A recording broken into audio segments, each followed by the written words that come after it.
Le répartiteur d'admission est en matériau de synthèse.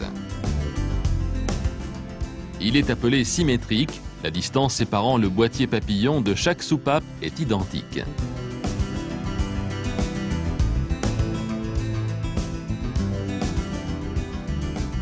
Un résonateur intégré débouche dans le bas du répartiteur. Le boîtier papillon peut être en matériau de synthèse ou en aluminium. Il dispose d'un moteur pas à pas de réglage d'entrée d'air additionnel. En version aluminium, le pointeau du dispositif est réchauffé par une résistance afin d'éviter le givrage.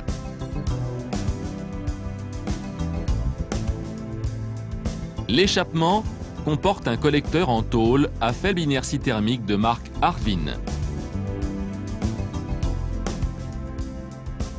Sa forme permet le vissage en accès direct. Ce collecteur a des parois formées de 2 épaisseurs de tôle séparées par une lame d'air. Les gaz d'échappement perdent peu de calories à son contact lors de la mise en route et le pot catalytique devient plus rapidement opérationnel.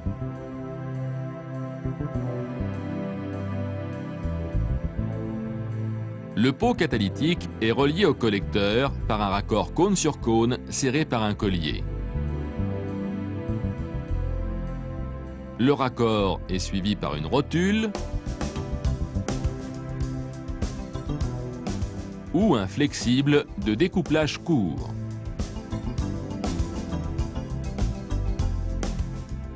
Le reste de la ligne comprend un silencieux intermédiaire et le silencieux arrière. Le dispositif de recyclage des gaz d'échappement est du type proportionnel. La vanne de recyclage est implantée sur le boîtier de sortie d'eau.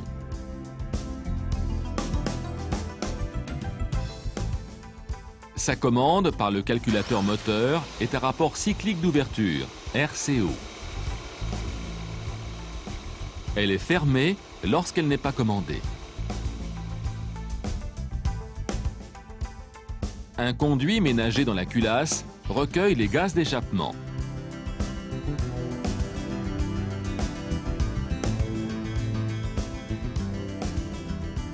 L'électrovanne proportionnelle laisse circuler la quantité de gaz nécessaire.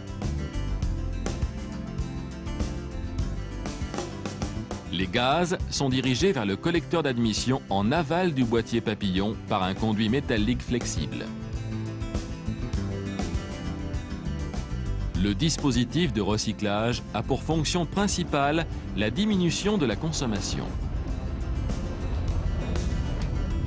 Le recyclage est limité à des phases précises de fonctionnement du moteur afin de ne pas perturber sa bonne marche.